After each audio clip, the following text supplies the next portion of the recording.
Hoy les tenemos la segunda parte del informe especial con el saliente presidente Juan Manuel Santos. Esta vez hablamos con él en la base militar de Tolemaida, donde acudió a rendir un homenaje a los hombres y mujeres de las fuerzas militares. Allí Santos habló de política, de lo que conversó hace algunas horas con su sucesor Iván Duque, de lo que según él fue la estrategia de la oposición que consideró como implacable en sus 8 años de gobierno.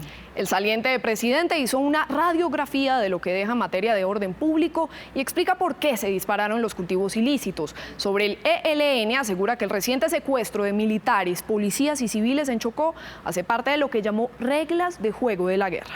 También dejó un mensaje final a los colombianos a quienes pidió unirse, dejar la polarización. Informe especial.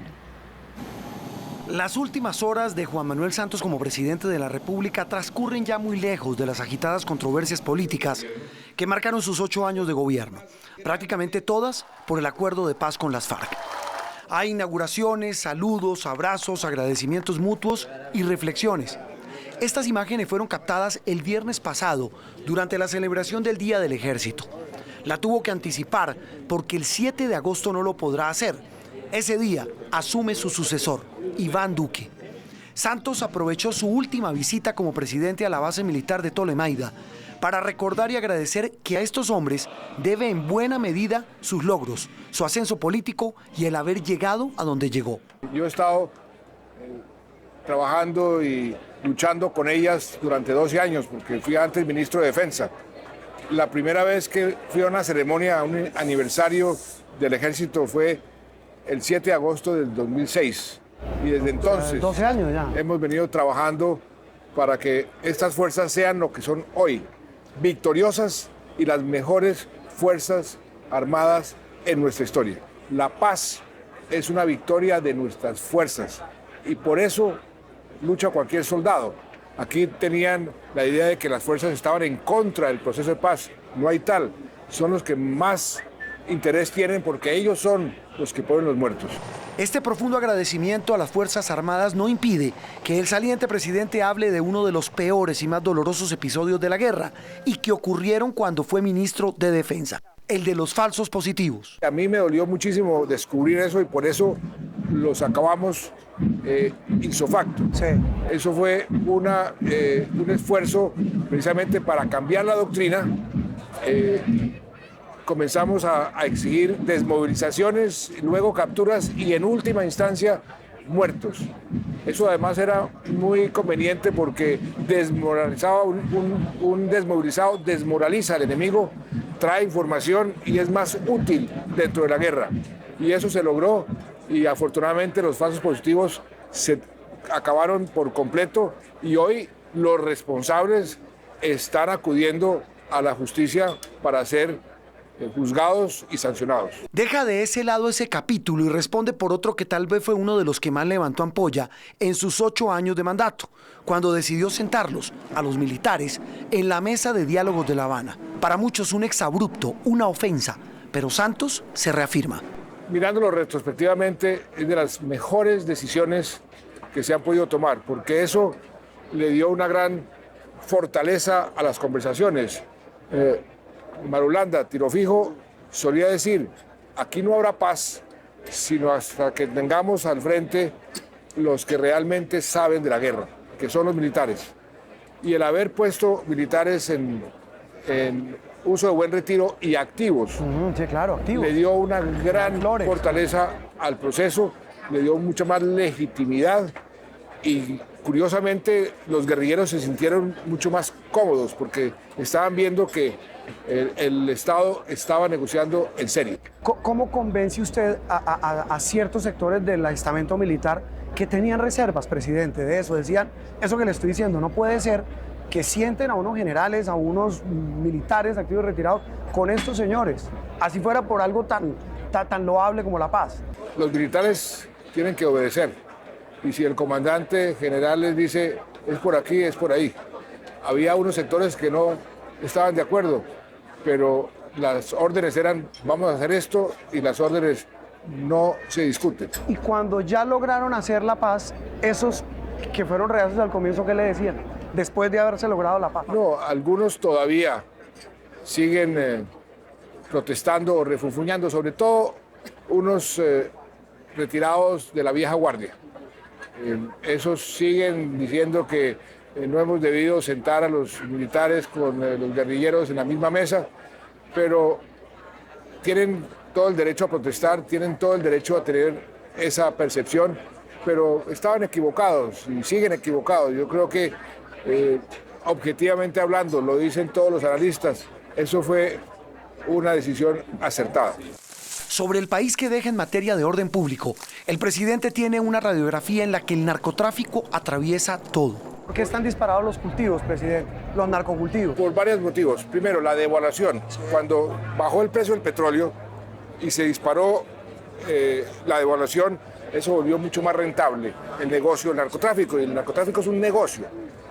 Y un segundo factor fue que como se comenzó a hablar de la sustitución voluntaria dentro del acuerdo, entonces eso generó un incentivo perverso. Entonces los campesinos decían, va a haber beneficios, voy a sembrar más.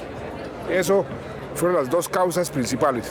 Este año vamos a erradicar forzosamente 70.000 hectáreas y la sustitución de cultivos va a sumar 40.000, o sea, 110.000 hectáreas, que es más de la mitad de los cultivos totales. Y lo importante es que la resiembra está muy bajita. Antes era el 60%, el 70%, hoy está en el 15%. Quedan disidencias de las FARC, que advierte no son tan grandes como algunos han dicho. Y queda también otro gran pendiente, el ELN, hoy en una mesa de diálogo, pero que simultáneamente secuestra y ataca en varias regiones del país. Le voy a decir algo que puede ser duro, Sí. pero esas son las reglas de la guerra. Y al ELN se le ha dicho lo que se le dijo a las FARC. Aquí nos vamos a combatir con todo hasta que no lleguemos a unos acuerdos. Y mientras no haya cese al fuego, al ELN se le combate con todo y ellos también responden. Sobre política, ya Santos había dicho que la lucha por el poder saca lo peor de la condición humana. A esa reflexión agrega hoy varias conclusiones después de 8 años. No, nunca pensé que iba a ser tan implacable, no. ¿Nunca se lo imagino? No me imaginé que iba a ser tan difícil de dialogar con ellos, de racionalizar algo. Es que nunca hubo la oportunidad de sentarse y decir, mire, vamos a hacer esto, vamos a hacer aquello. Eso era una oposición permanente. Yo lo entiendo ahora, retrospectivamente hablando, como una estrategia política. Era rentable tener al presidente y al gobierno como contradictor. Eso era políticamente rentable. Pues fue tan rentable que hoy esa visión de país llega al poder. Sí, pero que es una visión que no difiere mucho de lo que nosotros estamos haciendo hoy, porque fíjense lo que está sucediendo, que las políticas que pusimos en marcha son las políticas que se van a mantener. Usted dice que siente una profunda frustración de no haber entregado un país unido. ¿Por qué no logró unirlo? Porque para unirse se requieren dos, como para bailar.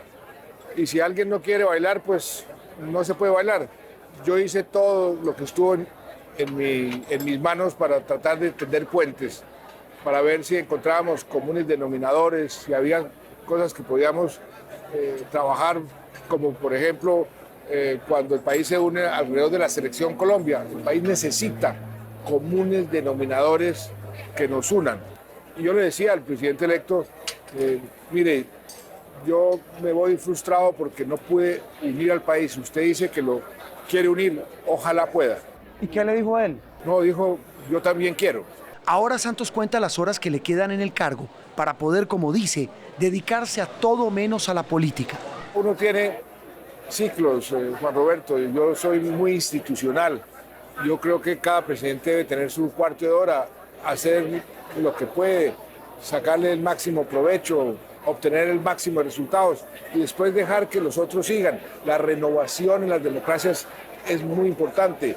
En las democracias también las instituciones que funcionen, no las personas, los caudillos, porque eso es lo que nos lleva a situaciones que son totalmente contraproducentes. Pero es que uno ha visto a tantos que han dicho, hasta aquí llego yo, y el bicho de la política es que ese es un vicio fuerte. Tenga la seguridad que en mi caso va a ser así. Me voy a dedicar a lo que me gusta, escribir, la academia, mi familia. El precio de la familia es muy alto cuando uno le sacrifica tiempo. Mis hijos crecieron y alejados de su papá y yo quiero recuperar ese tiempo perdido. Sí, ¿qué le dijo usted en estos días al presidente entrante, al presidente Iván Duque, sobre eso? Le dijo, yo no lo voy a molestar. Entiendo que usted le dijo, yo no me voy a meter en ningún asunto de Estado. ¿Cómo fue esa charla? Fue una charla muy amable. Él me dijo, mire, tenga la seguridad de que yo no voy a gobernar con espejo retrovisor. Y yo le dije, tenga la seguridad de que yo no voy a interferir en el gobierno. Cuando realmente me necesiten, no en las cosas coyunturales, sino realmente me necesite, ahí estaré, siempre trabajando por mi país. Y le dije, le deseo que le vaya muy bien, porque si a usted le va bien, nos va bien a todos los colombianos. Presidente, para terminar, está a pocas horas de dejar el cargo. ¿Qué les dice a los colombianos, incluyendo a aquellos que no estuvieron de acuerdo con el tema de la paz y con muchas de sus políticas? Les repito lo que les traté de decir el 20 de julio. La palabra moderación. Moderación en la política es fundamental para tener relaciones cordiales, para lograr acuerdos y unión en torno a las causas que realmente valen la pena.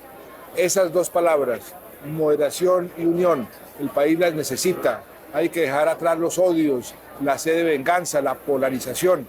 Lo único que hace la polarización es estancar, es hacer retroceder al país. Y yo les diría moderación y unión. Noticias Caracol tiene preparados informes especiales sobre el país que deja Santos y el país que recibe el presidente electo Iván Duque en todos los campos. En nuestras ediciones de este lunes y martes les mostraremos los pendientes, los retos y las prioridades del nuevo gobierno.